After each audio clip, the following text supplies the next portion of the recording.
Hey guys, so we're going to take a crash course on the start of human civilization, or as known as the Neolithic Revolution.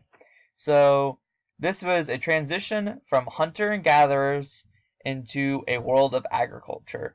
The estimated date of starting was 20,000 BCE, and it was characterized as when humans decided to stop hunting and gathering and decided to begin agriculture for food. So there are four prime locations at where this started, which is Mesopotamia, Egypt, Indus River valleys, and China. So Mesopotamia was known as the Fertile Crescent, and it contained two huge rivers, the Tigris and the Euphrates, and it flooded every single year, and it provided a plethora of good soil to make plants and barley and wheat, basically. And people lived off of that.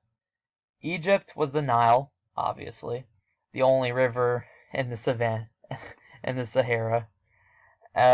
Indus River Valley was a chain of rivers that flowed through India, and China is basically a few large rivers that went throughout China and kind of flooded every year and then just gave the soil a lot of nutrition that it really needed, and it was primed for agriculture.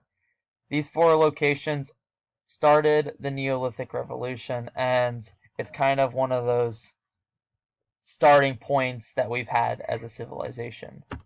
So, why do you have to go through this useless topic with me? Well, it's not useless, because it's the creation of our communities.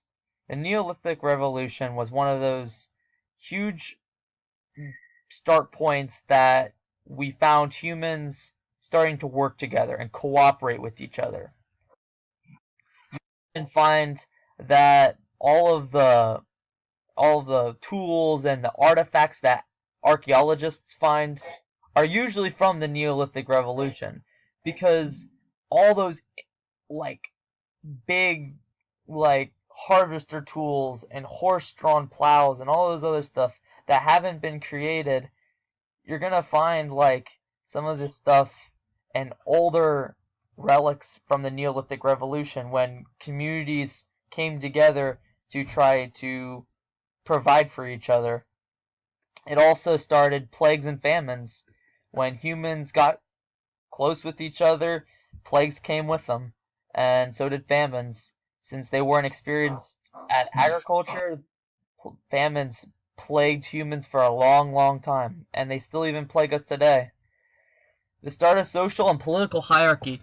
This is a really huge one, because the start of kings, nobles, chieftains, all this other stuff, wise men, this is what on for over 500 years in like these civilizations, and like they started making these these kings and wise men and chieftains who basically led their civilization, and this went on for a very, very long time throughout our entire history. And even today, we still have dictatorships and all this other stuff.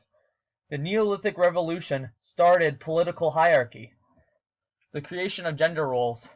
This is basically the start of what men and women do and how they provide for this community.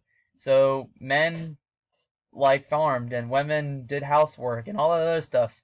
And this was the start of how people in America, when we created our country, thought when they did the jobs. Men did the work, women were stayed at home, and all other stuff. The Neolithic Revolution created gender roles. And this also leads to the future.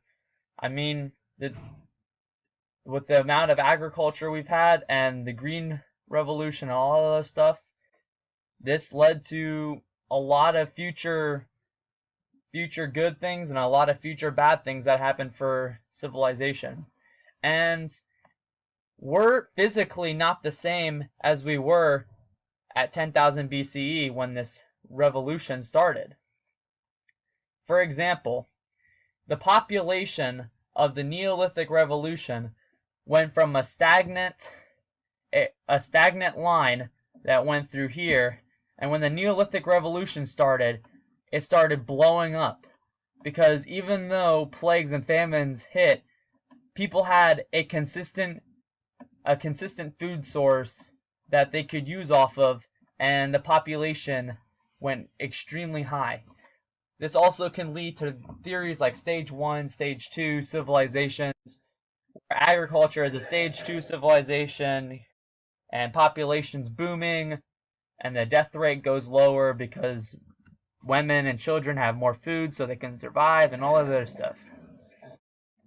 This also leads to height things like height and eyes and teeth and all the other stuff. So, for example, males in the modern era, we're so much shorter and so much less muscular than how someone would be in the Iron or the Neolithic Revolution. People were very tall and people were very strong. And that is the same with women too.